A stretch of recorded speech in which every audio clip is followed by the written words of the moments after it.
Alléluia, bonsoir à tout le monde. Nous allons prier encore une fois. Seigneur, merci. Ton serviteur l'a si bien dit dans sa prière.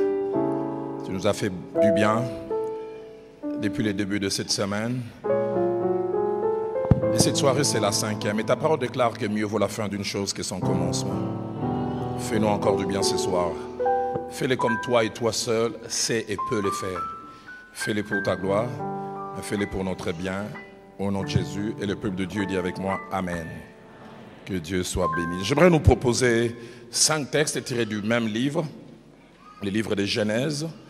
Et ce sont 5 textes qui vont nous servir par la grâce de Dieu à aborder les choses qui restent à être vues ce soir. Nous lisons d'abord Genèse au chapitre 25, du verset 24 au verset 28. Genèse 25, du verset 24 au verset 28. Les jours où elle devait accoucher s'accomplirent, et voici, il y avait 2 jumeaux dans son ventre. Le premier sortit entièrement roux comme un manteau de poils, et on lui donna le nom d'Ésaü. Ensuite sortit son frère dont la main tenait les talons d'Ésaü, et on lui donna le nom de Jacob. Isaac était âgé de 60 ans lorsqu'ils naquirent. Ses enfants grandirent. Ésaü devint un habile chasseur, un homme des champs, mais Jacob fut un homme tranquille qui restait sous les tentes. Et soulignez bien le verset 28. Isaac aimait Ésaü parce qu'il mangeait du gibier, et Rebecca aimait Jacob. Toujours Genèse au chapitre 31, du verset 36 au verset 42. Jacob s'irrita et querella Laban. Il reprit la parole et lui dit: quel est mon crime et quel est mon péché que tu me poursuives avec tant d'ardeur? Quand tu as fouillé tous mes effets, qu'as-tu trouvé des effets de ta maison? Produis-les ici devant mes frères et tes frères, et qu'ils prononcent entre nous deux. Voilà 20 ans que j'ai passé chez toi, tes brebis et tes chèvres n'ont point avorté, et je n'ai point mangé les béliers de ton troupeau. Je ne t'ai point rapporté des bêtes déchirées, j'en ai payé les dommages. Tu m'as redemandé ce qu'on m'ait volé des jours et ce qu'on m'ait volé des nuits. La chaleur m'est dévorée pendant le jour et le froid pendant la nuit, et le sommeil fouillé de mes yeux. Voilà 20 ans que j'ai passé dans ta maison. Je t'ai servi 14 ans pour tes 2 filles et 6 ans pour ton troupeau. Et tu as changé 10 fois mon salaire. L'original dit: tu as revu à la baisse 10 fois mon salaire. Si je n'eusse pas eu pour moi le Dieu de mon père, le Dieu d'Abraham, celui qui craint Isaac, tu m'aurais maintenant renvoyé à vide. Dieu a vu ma souffrance et le travail de mes mains, et hier, il a prononcé son jugement. Toujours Genèse, chapitre 32, du verset 7 au verset 12e. Jacob fut très effrayé et saisi d'angoisse. Il partagea en 2 camps les gens qui étaient avec lui, les brebis, les bœufs et les chameaux. Et il dit: si Ésaü vient contre l'un des camps et les bat, les camps qui restera pourra se sauver. Jacob dit: Dieu de mon père Abraham, Dieu de mon père Isaac, Éternel qui m'a dit: retourne dans ton pays et dans ton lieu de naissance, je te ferai du bien. Je suis trop petit pour toutes les grâces et pour toute ta fidélité dont tu as usé envers ton serviteur. Car j'ai passé ces jours-là avec mon bâton, et maintenant je forme 2 camps. Délivre-moi, je te prie, de la main de mon frère, de la main d'Ésaü, car je crains qu'il ne vienne et qu'il ne me frappe avec la mère et les enfants. Et toi tu as dit: je te ferai du bien, je te rendrai ta postérité comme les sables de la mer, si abondants qu'on ne saurait les compter. Avant-dernière portion, nous lisons Genèse au chapitre 46, et là nous lisons le seul verset 1er. Israël partit avec tout ce qui lui appartenait. Il arriva à Beersheba et il offrit des sacrifices, et soulignez bien, au Dieu de son père Isaac. Et puis nous terminons avec Genèse au chapitre 48, et là nous lisons 3 versets, verset 14, verset 15, ainsi que verset 16. Israël étendit sa main droite et la posa sur la tête d'Éphraïm, qui était le plus jeune, et il posa sa main gauche sur la tête de Manassé. Ce fut avec intention qu'il posa ses mains ainsi, car Manassé était le premier-né. Il bénit Joseph et dit: que le Dieu en présence duquel ont marché mes pères, Abraham et Isaac, que le Dieu qui m'a conduit depuis que j'existe jusqu'à ce jour, que l'ange qui m'a délivré de tout mal bénisse ses enfants, qu'il soit appelé de mon nom et du nom de mes pères, Abraham et Isaac, et qu'il multiplie en abondance au milieu du pays. Amen. Ce soir, en clôturant et en achevant cet enseignement de 5 jours, enseignement dont le thème est 5 choses qu'Isaac et Rebecca nous enseignent sur les couples et la famille, nous allons par la grâce de Dieu et selon que le temps va sûrement nous les permettre, voir les 2 dernières choses, la 4e ainsi que la 5e. La 4e chose que Isaac et Rebecca, comme à la fois couple mais surtout déjà devenu famille, nous enseignent, et je voudrais que vous puissiez noter, c'est la nécessité qu'en tant que parents, nous puissions faire montre de sagesse dans la manière d'élever nos enfants. La nécessité, en tant que parents, de faire montre de sagesse dans la manière d'élever les enfants. Puisqu'il est parlé de la sagesse qui a un réel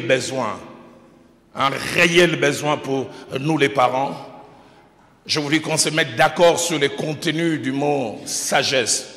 Et quand nous voyons sagesse, nous ne voyons pas la manière des Grecs, la manière la plus répandue aujourd'hui, Sophia. Non, nous ne voyons pas la sagesse comme Sophia. Le mot central en hébreu pour parler de sagesse, c'est le mot Okma.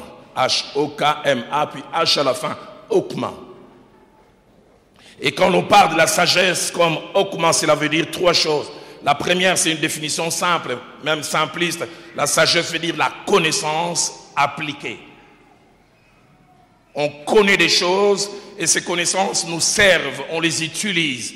Ce n'est pas une connaissance que l'on met de côté. Mais deuxièmement, quand on parle de la sagesse, Okma, c'est qualité d'une personne qui fait preuve d'un jugement droit, un jugement sûr et un jugement averti qui influence ses décisions, ses actions et même ses réactions. Je voudrais répéter, qualité d'une personne qui fait preuve d'un jugement droit, un jugement sûr et un jugement averti qui influence ses décisions, ses actions et ses réactions. 3e définition, quand on parle de la sagesse, cette grande richesse que toute personne doit avoir, mais surtout les parents, on parle 3e de la qualité qu'une personne qui lui vient de Dieu et qui la rend capable d'avoir une vue claire des choses. Et quand on parle des choses, on veut parler des choses de la vie. Une vue claire. Et cette vue claire se voit dans sa façon d'être et dans sa façon de voir les choses. Dans Proverbes chapitre 8, au verset 12, vous vous rendrez compte, aujourd'hui nous citerons beaucoup les livres des Proverbes, qui est un livre de sagesse. La sagesse elle-même dit, moi la sagesse, j'ai pour demeure les jugements et les discernements. Moi la sagesse, je rends capable de bien voir les choses et je possède la science de l'intelligence. 5 choses importantes à relever concernant la sagesse selon la Bible. La première, c'est que la sagesse n'est pas toujours liée au vécu ou à l'expérience. Dans le monde, on a tendance à dire que c'est les cheveux blancs qui enseignent. La sagesse qui rend capable. Selon la Bible, la sagesse vient de Dieu qui nous la donne par son esprit. Quand on a l'esprit de Dieu, on a 20 ans, on a 25 ans, on peut avoir un jugement plus clair que quelqu'un qui en a 50. Élihu l'a si bien déclaré. Il a dit dans Job chapitre 32, versets 7 à 9, alors qu'il était entouré par ces gens aux cheveux blancs, il dit, j'hésitais de parler, mais je me suis rendu compte quand vous tous, vous avez commencé à parler, je me suis vraiment rendu compte que je connais, j'ai plus que vous. Et il dit, j'ai 10 ans en moi-même, les jours parleraient, les grands nombres des années enseigneraient la sagesse, mais en réalité dans l'homme c'est l'esprit, le souffle du Tout-Puissant qui donne l'intelligence. L'original dit qu'il rend capable de bien juger. Il dit ce n'est pas l'âge qui procure la sagesse, ce n'est pas la vieillesse qui rend capable de juger.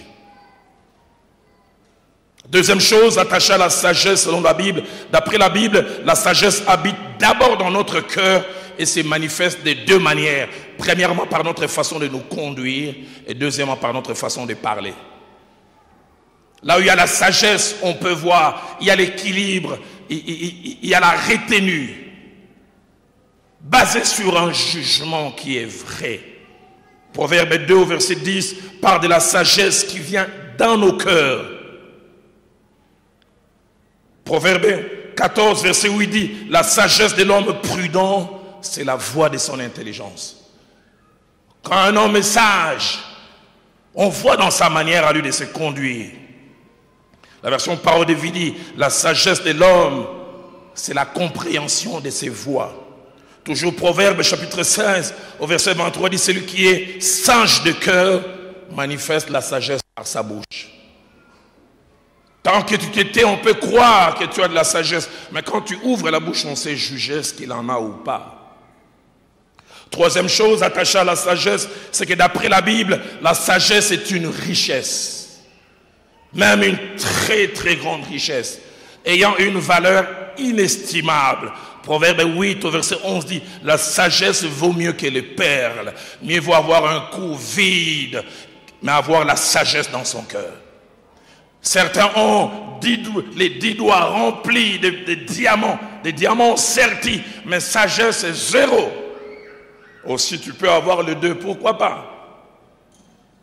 La sagesse vaut mieux que les perles et a plus de valeur que tous les objets des prix. Proverbe au chapitre 16, au verset 16e, renchérit. Acquérir la sagesse vaut mieux qu'acquérir de l'or. Mieux vaut ne pas avoir de l'or, mais avoir la sagesse.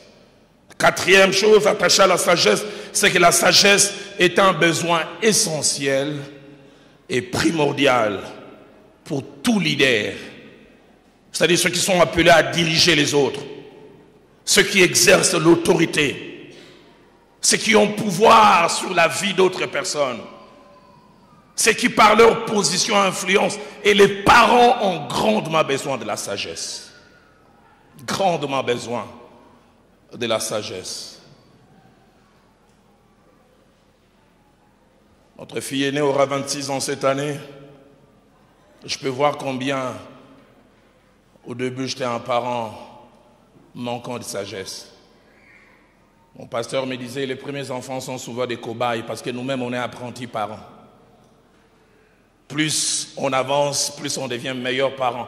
En général, on devient meilleur parent, plus on a des enfants. Je pense que j'ai commencé à devenir meilleur parent avec la 3e.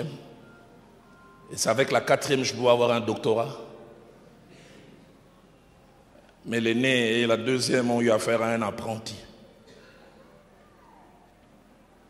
Proverbe 8, verset 15 à 16 dit, par moi les rois règnent. Ça, c'est la sagesse qui parle. Et c'est par moi que les rois règnent et les princes ordonnent ce qui est juste. Une autre version dit, par moi les rois dirigent et les princes voient ce qui est juste et savent le faire. Le verset poursuit en disant, par moi gouvernent les chefs, les grands et tous les juges de la terre. La version Les Semeurs ainsi que la version Tob les disent encore mieux. La sagesse dit, par moi les rois et les grands fixent de justes décrets, équilibrés, sans exagération. Par moi les princes gouvernent et les notables font de justes jugements. Cinquième et dernière vérité, c'est que manquer la sagesse est dangereux. Dangereux pour tout le monde, mais dangereux surtout pour un leader. Quelqu'un qui occupe une position d'autorité, un responsable. Et là, je reviens encore. Un parent manquant de sagesse fera des dégâts inimaginables.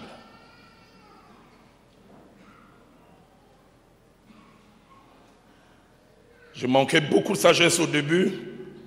La deuxième fille que j'ai, en grandissant, il y a eu un problème d'élocution. Pour ne pas dire elle bégaye. Et je me souviens, une maman plus âgée m'a vu un jour, alors que je criais sur elle, elle voulait s'expliquer, et les mots qui venaient difficilement, et je l'arrêtais en plus. Et dit, tu n'as aucune idée de toutes les frustrations qu'elle ressent. Sois patient, quand il n'arrive pas à finir les phrases, attends. Pauvre Dalo. Je me souviens un jour, j'ai eu un face-à-face avec elle. Elle m'a dit combien ça l'énervait. Elle m'a dit, papa, s'il fallait taper les papas, je te taperais. Quand tu m'as coupé les phrases. Mais je pensais être sincère. Mais sincèrement, je la détruisais. Maman manquant de sagesse. Est-ce que c'est parce que ta fille là, des 12 ans, fait pipi? La meilleure manière de la corriger, c'est de faire sortir son lit à 11 heures devant. Vous voyez là, elle fait pipi. Tu penses que tu veux la corriger, mais tu détruis quelque chose en elle. Des parents qui ne savent pas la valeur des paroles des parents. Il a fallu ma conversion et l'assurance que j'ai gagnée en Christ pour avoir un face-à-face avec ma mère.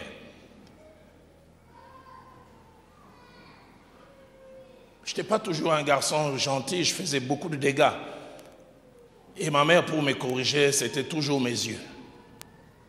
T'as la mise. Et des fois, elle ne disait rien. Je faisais ses mains dégâts. Combien de fois ne faisiez pas un effort pour les faire rentrer? J'ai dit, vous aussi, vous sortez trop. Qu'est-ce que vous allez chercher dehors?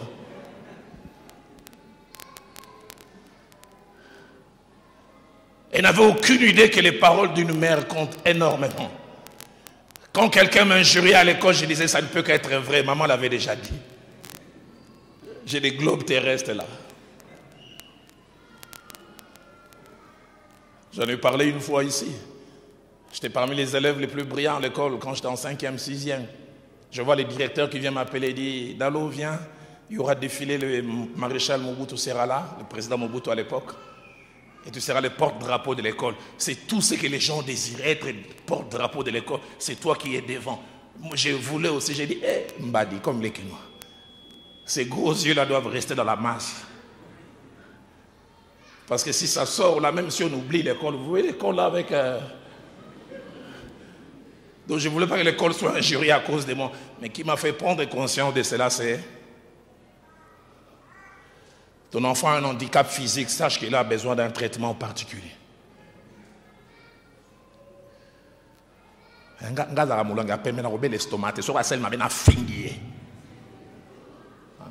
ne vais pas avoir des maux d'estomac. Tu les refuses, mais tu crées ailleurs.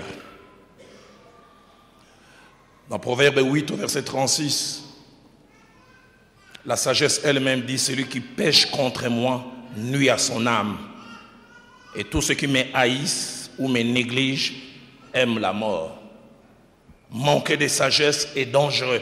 Dangereux à la fois pour nous-mêmes, mais dangereux pour tous ceux et toutes celles qui sont connectés à nous.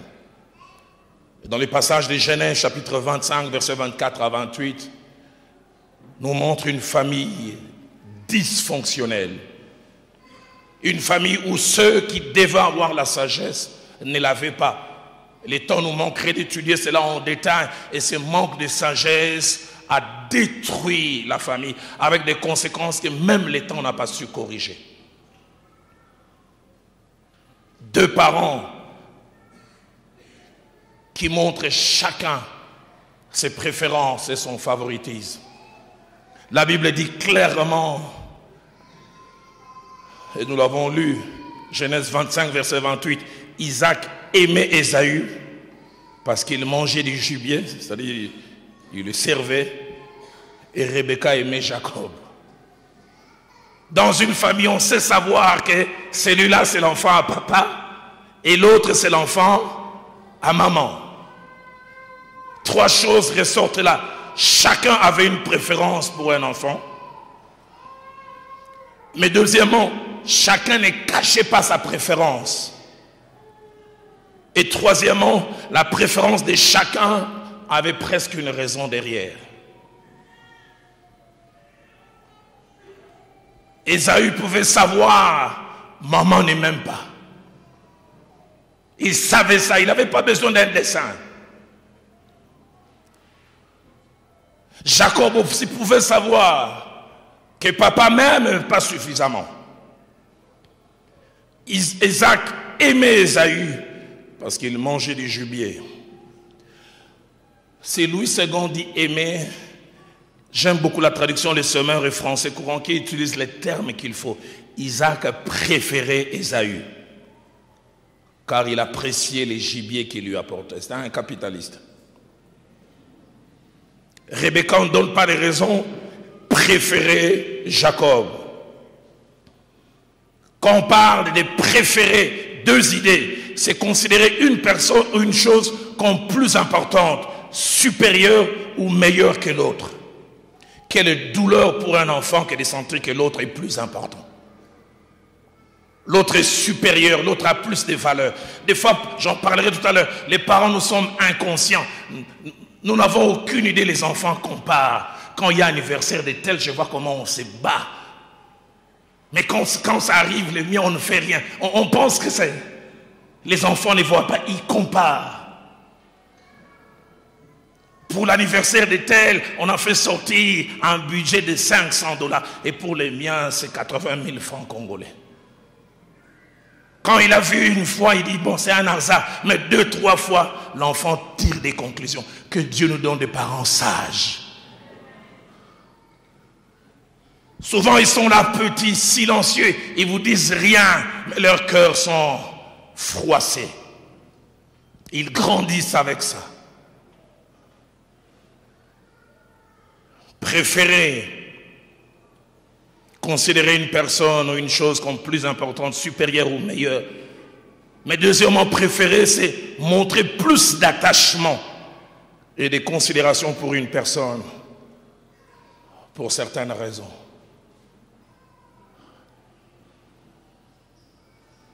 Il arrive que nos attitudes vis-à-vis de nos enfants sont dictées par certaines choses. Vous savez, il y a des enfants qui sont plus aimables que d'autres. Et dans votre subconscient, vous avez tendance à... Il y a de ceux-là, tu lui demandes rien, il s'élève, il nettoie le véhicule de papa, il fait telle chose, mais il y a autre pour qu'il le fasse, il faut que tu le pousses. Et des fois, inconsciemment, on a tendance à aimer l'autre. Jamais oublier cette conversation que j'ai suivie. J'avais 13 ans, je quittais la 6e primaire pour aller en premier secondaire et j'entendais ma grande sœur qui pleurait depuis des heures et des heures. Et puis quand elle a ouvert la bouche, j'avais mal pour elle. Nous sommes nés à 5 en famille, une fille, ma grande sœur l'aînée, et puis 4 garçons. Ma grande sœur n'était pas très responsable. Je me souviens quand elle est passée en 3e, moi je passais en 2e. À l'Athénée de Kalina à l'époque, et en 3e elle a repris et je l'ai rattrapée.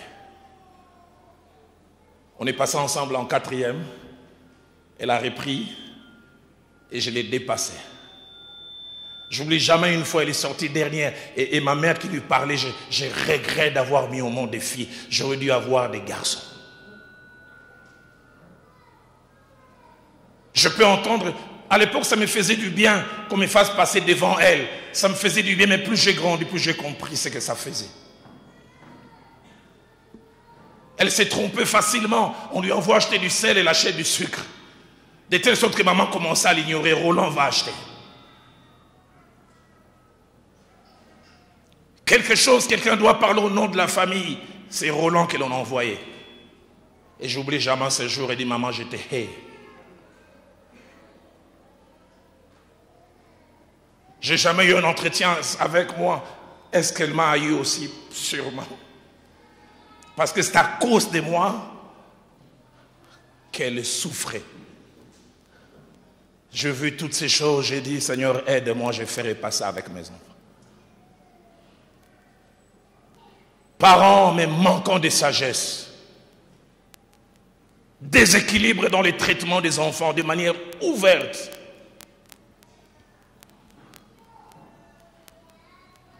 Genèse chapitre 27, versets 1 à 12, nous parle finalement des conséquences de ce manque de sagesse. Les versets 3 à 4 nous parlent d'Isaac qui non seulement montrait un attachement fort vis-à-vis d'Ésaü, mais il veut le bénir en premier, parce que c'est lui son donneur de gibier. Et de l'autre côté, maman qui apprend que son préféré va rater la bénédiction, elle fait de la gymnastique. Manque de sagesse. Et ça va plus loin. La Bible utilise des termes forts. Genèse 27, verset 41, nous parle de la haine qu'Ésaü avait à concevoir pour Jacob. Et il disait, je le tuerai. Je le tuerai. Je le tuerai. Je prêche sur la jalousie à Goma, j'oublierai jamais la scène. Je finis de prêcher, une jeune fille de 20 ans vient me voir, non de 22 ans. Et du pasteur, prie pour moi, ce monstre qui en moi doit sortir. Je dis pourquoi? Il dit, j'ai de la haine vis-à-vis de ma petite soeur. Quand il s'habille, papa et maman font des compliments, moi, jamais. L'intelligence, c'est elle, la beauté, c'est elle, les bonnes manières, c'est elle. C'est toujours elle qu'on prend en exemple. Il dit, il y a quelque temps, il était très très malade. Pasteur, je ne dois pas souhaiter ça, mais dans mon cœur, j'ai souhaité si elle peut mourir.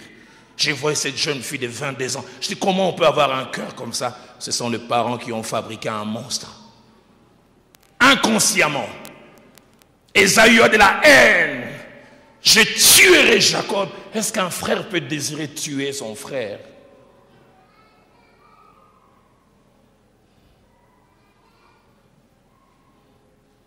Genèse 37, versets 3 à 4.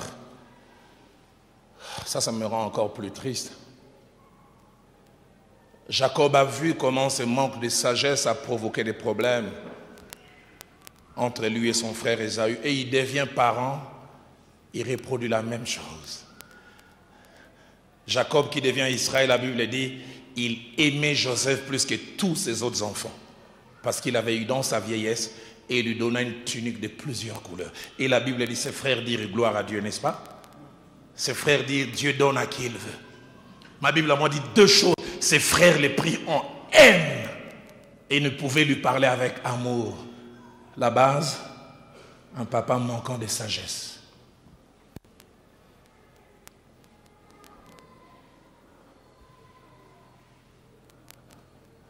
Tu n'as aucune idée. Ils sont tous garçons. Mais il n'y a qu'à l'un que tu demandes, prends le volant, va m'accompagner. L'autre voit et il comptabilise. Un jour, il te fera une bonne comptabilité. Tu l'as déjà envoyé 328 fois. Moi, c'est 2. Et il compte parce qu'il en souffre. Seigneur, donne-nous des parents sages.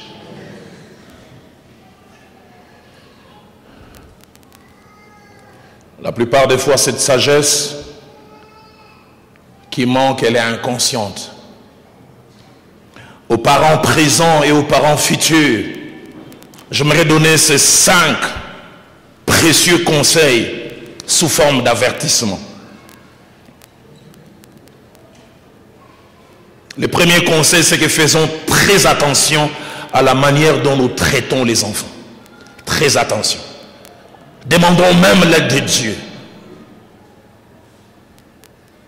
Et deuxièmement, évitons autant que possible, et avec la grâce de Dieu, un favoritisme conscient ou inconscient. Évitons-le. J'en parlerai vers la conclusion. Vous savez, ces favoritismes, des fois c'est difficile d'en être conscient parce que c'est difficile d'être jugé parti. De poser soi-même les actes et de les évaluer. La plupart des fois, ce sont les gens qui sont dehors, qui voient, les personnes qui subissent, qui peuvent comptabiliser. Troisième conseil qui cache un avertissement. Demandons à Dieu la grâce d'avoir une attitude équitable vis-à-vis de tous les enfants. Faisons montre d'équité. Et je dis c'est un effort. Et j'insiste un effort parce qu'il y a des enfants aimables qui se comportent d'une manière où on a tendance à les favoriser consciemment ou inconsciemment. Et des enfants qui se comportent moins bien et qu'on a tendance à vouloir défavoriser. Je ne dis pas qu'il ne faut pas des fois encourager par certaines choses. Non, c'est différent. Quatrième conseil qui cache un avertissement. Ayons conscience qu'un mauvais traitement qui a comme point de départ un parent vis-à-vis d'un enfant peut avoir multiples conséquences. 3 principalement. Première conséquence, c'est dans les chefs de l'enfant lui-même qui se sont amoindris. Ça peut aigrir l'enfant. Éphésiens chapitre 6 au verset 4 dit, parents, n'irritez pas vos enfants. Qu'il y ait des enfants irrités, mais qui ne le disent pas. Si un jour vous avez le courage d'avoir une conférence nationale avec eux, dites-moi ce que vous pensez, vous entendrez des choses.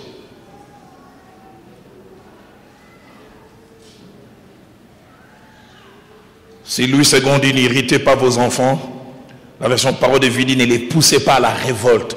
Qu'il y ait des enfants révoltés. Deuxième conséquence que cela peut avoir, c'est dans la relation de l'enfant avec l'autre ou les autres. L'enfant qui se sent amoindri, négligé, peut facilement faire de l'autre un adversaire. Peut facilement avoir un désamour vis-à-vis de l'autre. Et la base, ce sont les parents.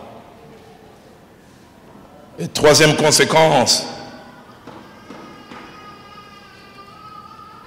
c'est dans sa relation avec les parents.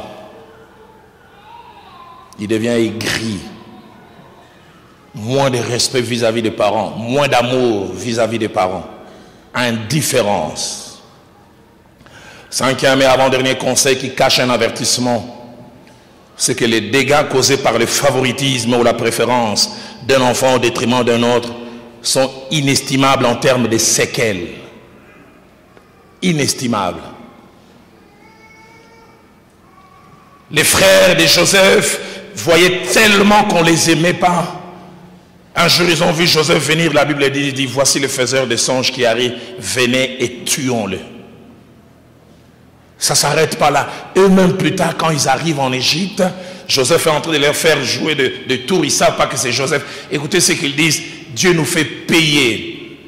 Parce que les jours où notre frère nous demandait grâce, nous ne l'avons pas écouté. Ils étaient devenus indifférents. Ça dit quand Joseph était dans le puits, il disait ne me vendez pas. Leur cœur était dur. Et cette dureté était due à toute cette préférence. Sixième, dernier conseil qui cache un avertissement, c'est que pour éviter cette façon de faire et d'agir, il y a deux moyens de se protéger. Le premier, c'est être sensible à l'action du Saint-Esprit. Et le deuxième, c'est être ouvert au constat et aux remarques des personnes qui nous sont proches et qui, à force de nous observer, décèlent ces traitements différents. Je ne sais pas ce qu'il en est de vous, parents, ici. Moi, j'ai eu affaire à ces deux-là. Je n'ai jamais oublié, on côtoyait une famille, la famille Kaindo, maman Marie-Jules et son mari. Un jour, papa Noël Kaindo m'appelle et dit, Roland, fais attention. Tu parles trop de l'autre en bien et je vois les autres sont vexés. Moi-même, je n'étais pas conscient. C'est pour ça que j'ai dit, on a difficile à être juge et parti. Je lui ai simplement dit merci.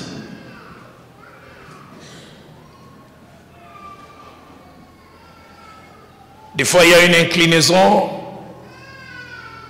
attachée au classement des enfants. Oh, les cadets, les cadettes. Des fois, on a tendance à laisser aller que certains acceptent jusqu'à un certain niveau. J'étais en prière dans une ville loin du Congo en Afrique. Et je priais pour l'église. Et j'ai entendu simplement, Roland, écoute-moi. Tu es en train de faire très mal à cette fille parce qu'elle sait que tu aimes l'autre plus. J'ai dit, Seigneur, moi je te parle de l'église. Il dit, moi je te parle de la famille. Et pasteur Timothée, comme un film, l'Esprit de Dieu m'a montré 8 séquences. Je me suis mis à pleurer. J'oublie jamais quand je suis rentré, je parlais à cette fille, je n'aimerais pas dire la 40e dans l'ordre. Comment tu penses que je te traite? Elle s'est mise à pleurer. J'ai dit, je sais que tu aimes tel plus que...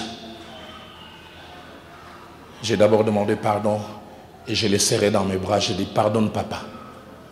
Mais sache que je t'aime et les autres n'ont pas plus de valeur que toi. Mais je me suis vu aussi un moment, à force de vouloir compenser, j'ai failli aussi commencer à vouloir faire plus pour elle. Je vais boucher un trou et je bouche trop.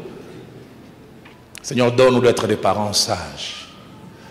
Je sais qu'alors que je parle, certains parents, l'Esprit de Dieu est en train de vous parler. Je prie qu'à la fin, vous puissiez dire, Seigneur, aide-moi. Aide-moi. La plupart des fois, nos relations avec nos enfants se gâtent. Dans une période où ils deviennent à la fois les plus compliqués, mais c'est la période où les enfants ont aussi le plus besoin de nous. C'est l'adolescence. Durant l'adolescence, les enfants ont tendance à s'éloigner du modèle parental. La plupart des adolescents disent la maison des parents, c'est réfectoire et dortoir. Ils aiment rester plus avec les gens avec qui les comprennent. Parce qu'eux, dans leur tête, ils s'estiment grands, mais ils ont l'impression qu'on les traite encore comme des petits. Ils ont tendance à s'éloigner, à devenir compliqués. Mais un parent qui manque de sagesse, au lieu de gagner l'enfant, les détruit encore. Il a été prouvé, 3/4 de jeunes filles dévient durant l'adolescence. 3/4 de jeunes gens dévient. Leur corps change, mentalement ils changent. Il y a la curiosité qui naît, ils veulent faire de nouvelles expériences, mais durant la même période aussi ils sont éloignés des parents. Allez, vous trouverez une grossesse, elle a 15 ans, elle est enceinte. Elle a 16 ans, elle est enceinte. Il a 14 ans, les amis à l'école, comme j'ai entendu à Paris, quand on veut dire que celui-ci n'est pas fort, on dit tu es un bolos, un yuma. Si tu ne goûtes pas, et il veut prouver, si seulement il y avait un bon rapport, et tu découvres une cigarette, certes tu dois crier, mais au-delà de crier, il y a un traitement.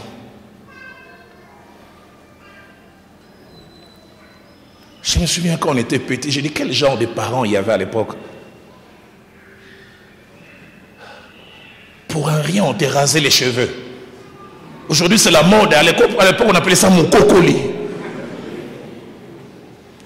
J'ai vu des amis, il agit mal, on l'a génuit, sous le soleil, on met du pili. J'ai dit, mais les parents de l'époque, on faisait même des lavements avec les piments. Heureusement, à l'époque, il n'y avait pas de violence faite aux enfants. Mais je termine ce soir avec la 5e chose que Isaac et Rebecca comme couple nous enseignent. C'est la nécessité pour les parents, au-delà de toute chose, de transmettre un héritage spirituel à leurs enfants. La nécessité pour les parents, au-delà de toute chose, maison, compte en banque, ferme, terrain qu'on a laissé, de transmettre un héritage spirituel. Et cet héritage spirituel peut avoir 2 visages. Le premier visage, c'est la connaissance de Dieu. Parents, l'un des plus beaux cadeaux que vous pouvez laisser à vos enfants, c'est d'ailleurs laisser Jésus.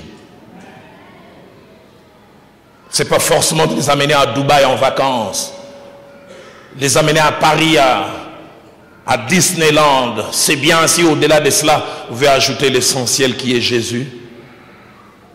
Pas seulement des comptes en banque, leur léguer la connaissance de Dieu, mais deuxièmement, leur transmettre des valeurs. Des valeurs.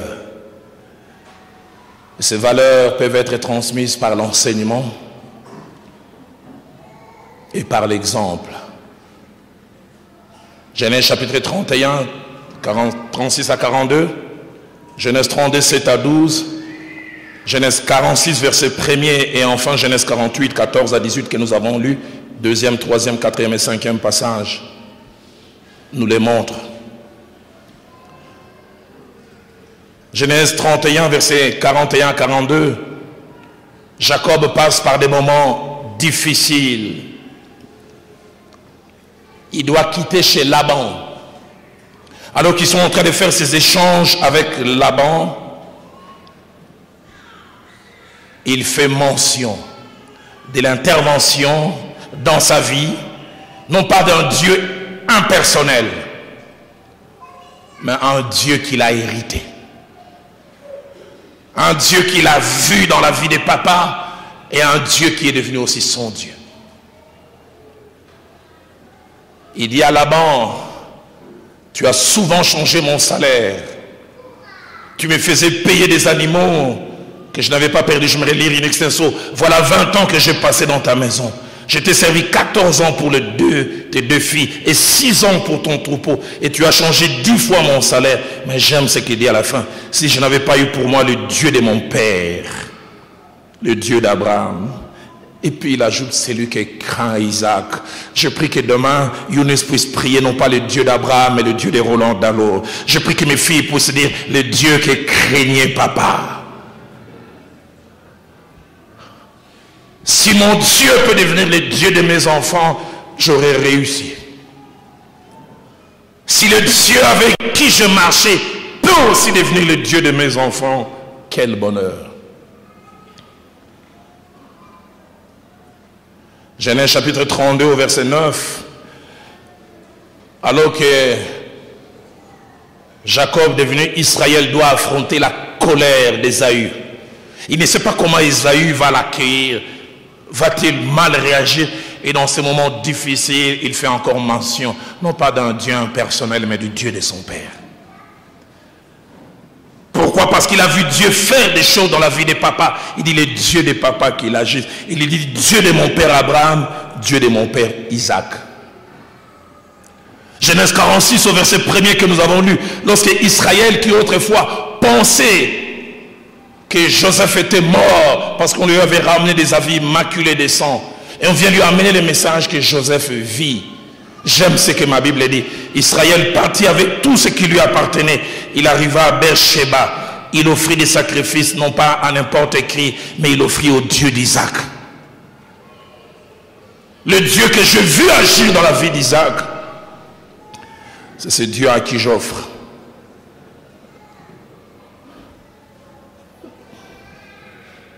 Et dans Genèse 48, 14 à 16, alors que Jacob a vieilli, il est au soir de sa vie. Il invite Joseph ainsi que ses deux fils nés en Égypte, Ephraïm, ou mieux, je préférais dans l'ordre Manassé et Ephraïm. La Bible dit, il bénit Joseph et dit que le Dieu en présence duquel ont marché mes pères, Abraham et Isaac, que le Dieu qui m'a conduit depuis que j'existe jusqu'en ces jours, que l'ange qui a éloigné le mal de moi bénisse ses enfants, qui soient appelés du nom de mes pères, Abraham et Isaac. L'un de mes passages favoris dans la parole de Dieu, c'est quand l'héritage spirituel s'est transmis. Dans 2 Timothée chapitre 1er verset 5, l'apôtre Paul regarde Timothée aujourd'hui dans le présent. Il dit, je reconnais la foi sincère qui habite en toi. Mais cette foi n'est pas une génération spontanée. Elle habita d'abord dans ton aïeul Loïs, et puis dans ta mère Eunice. Et maintenant, elle habite en toi. Seigneur, donne-moi de transmettre une génération, d'une génération à une autre, un Dieu et des richesses. Un Dieu et des valeurs. J'avais 18, 19 ans et demi, une année avant ma conversion.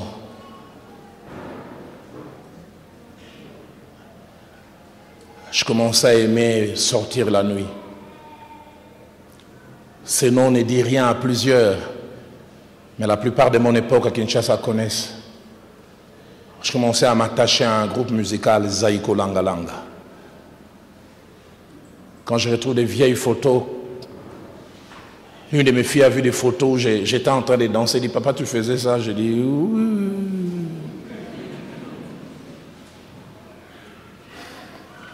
L'église n'était pas mon endroit préféré.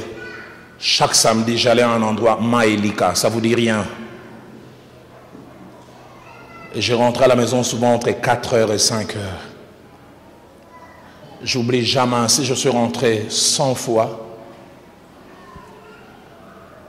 99 fois, je trouvais ma mère au genou, à genoux au salon. Le visage rempli de larmes. Même quand j'aurai 1000 ans, cette image ne me quittera jamais. En train de prier. Et elle disait toujours, Seigneur, sauve mon garçon Roland. J'oublie jamais un jour, ivre comme ça, je viens la faire lever. Qu'il me sauve de quoi? Va dormir. Aujourd'hui, je rends grâce à Dieu d'avoir eu une maman qui connaissait le prix à payer. Et quand il m'est arrivé d'avoir des problèmes dans le comportement de mes filles, je me mettais aussi à genoux, je disais, le Dieu des Ima, le Dieu qui a vu cette maman crier et les enfants durs que nous étions changés, que ce Dieu change aussi mes filles, qu'elles n'aillent pas dans une certaine direction. Parents, le meilleur héritage que nous devons laisser à nos enfants, c'est un héritage spirituel.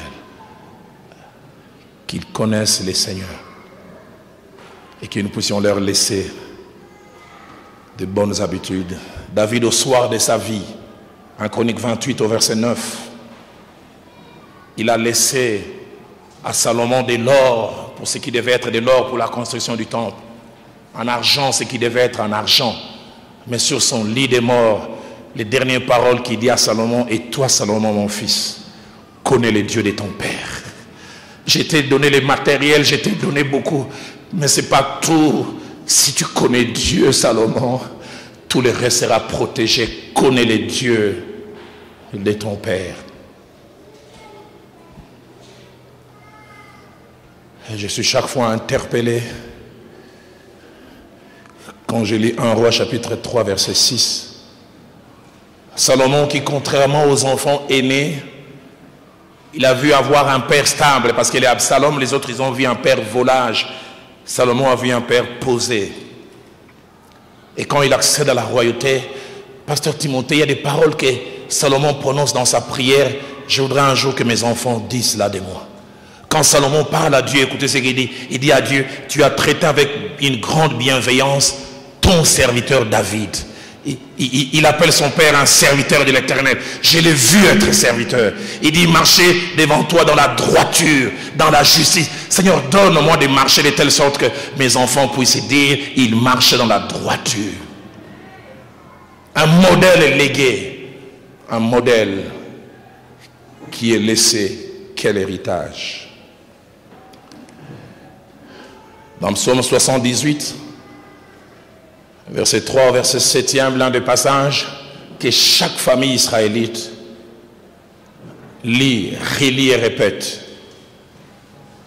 Ce que nous avons entendu, ce que nous savons, ce que nos pères nous ont rencontré, nous ne les cacherons point à leurs enfants. Nous dirons à la génération future les louanges de l'Éternel, sa puissance et les prodiges qu'il a opérés. Verset 5, il a établi un témoignage en Jacob. Il a mis une loi en Israël et il a ordonné à nos pères de l'enseigner à leurs enfants pour qu'elle fût connue de la génération future, des enfants qui naîtraient, afin que ces enfants devenus grands puissent en parler aussi à leurs enfants, afin qu'ils misent leur confiance en l'Éternel et qu'ils n'oubliassent pas les œuvres de Dieu et qu'ils puissent observer ses commandements.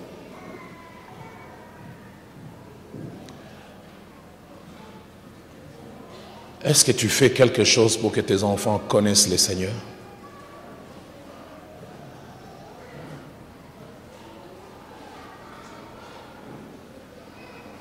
Est-ce que tu as un modèle?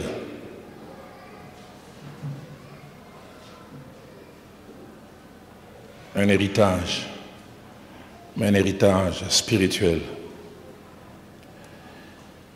Il y a, je pense, une année et demie, j'étais venu dans cette ville un samedi et on a fêté les 50 ans d'un homme qui est ici. J'oublie jamais, les enfants devaient parler. Et un enfant qui sûrement a des relations assez amicales avec son père, j'étais étonné, il appelle son père par son prénom.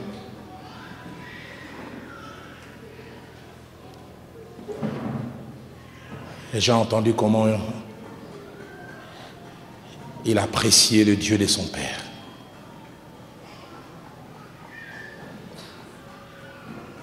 Il il parlait d'un homme qui craint Dieu. Il dit, il n'a pas besoin de m'enseigner la crainte de Dieu, c'est la crainte de Dieu fait homme. Il parlait de la vie de prière de son père. Alors que je demande aux musiciens de s'avancer, on va clore. J'étais jeune pasteur assistant à la borne. Et un jeune homme vient me voir, il s'appelait Gaylor.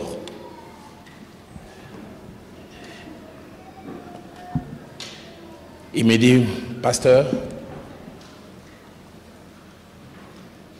Dieu a quel grade dans l'armée?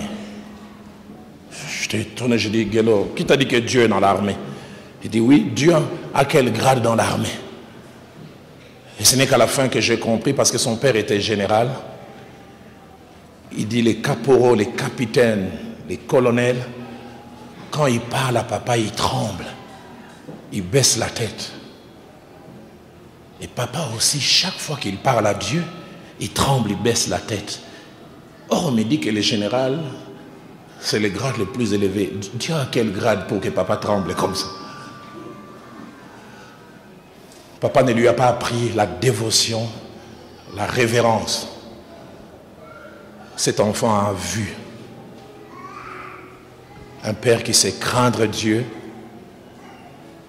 Et cet enfant sait que Dieu mérite la révérence. Y a-t-il des choses, vos enfants pourront dire, c'est lui qui m'a donné ça. C'est lui qui m'a transmis ces choses. Ce soir, alors que je termine, je voudrais nous rappeler ces 5 choses que Isaac ainsi que Rebecca comme couple et famille nous enseignent. Premièrement, la nécessité de bâtir nos couples avec et selon Dieu. Deuxièmement, les désirs de Dieu que nous puissions avoir des couples réussis. Et nous avons insisté longuement. Troisième, nous en avons parlé hier. La nécessité pour les parents de comprendre et de jouer pleinement leur rôle de prophète pour leurs enfants. Et ce soir, nous avons fini avec les 2 dernières choses.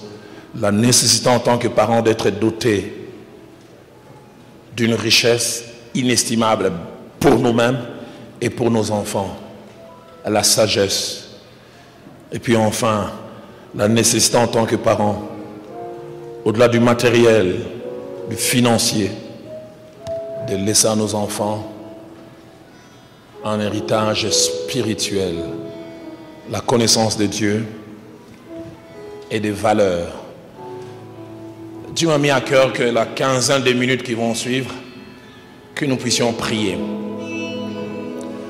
Pour faire toutes ces choses, nous avons besoin du Seigneur. Il a lui-même dit, sans moi vous ne pouvez rien. Mais lui-même aussi a dit par la bouche de David, avec Dieu, nous ferons des exploits. Et ce matin, je me suis réveillé avec ces merveilleux cantiques de Patrice Moubia. Et j'ai voulu que durant ces dizaines de minutes, ces chants nous accompagnent. Vas-tu t'élever, vas-tu te mettre à genoux, vas-tu te coucher? Désires-tu venir ici devant sans toi libre? Parents présents, parents futurs, futurs mariés, mariés des gens. Et tu veux dire, Moussoungi dit, c'est lui qui aide, c'est lui qui rend capable de fonder des couples avec et selon Dieu. C'est lui qui rend capable de fonder des couples réussis. C'est lui qui rend capable d'être un prophète et prophétesse comme parents. C'est lui qui nous remplit de sagesse afin que nous ne puissions pas faire montre de favoritisme, d'un comportement déséquilibré. C'est lui qui nous rend capable de léguer à nos enfants l'héritage. C'est à lui que je veux que toi et moi, ici dans la salle, et vous qui nous suivez, nous puissions nous adresser. Je ne sais comment toi tu vas prier. Moi j'ai eu à cœur de me mettre à genoux et même de me coucher. Moussoungi dit, viens m'aider.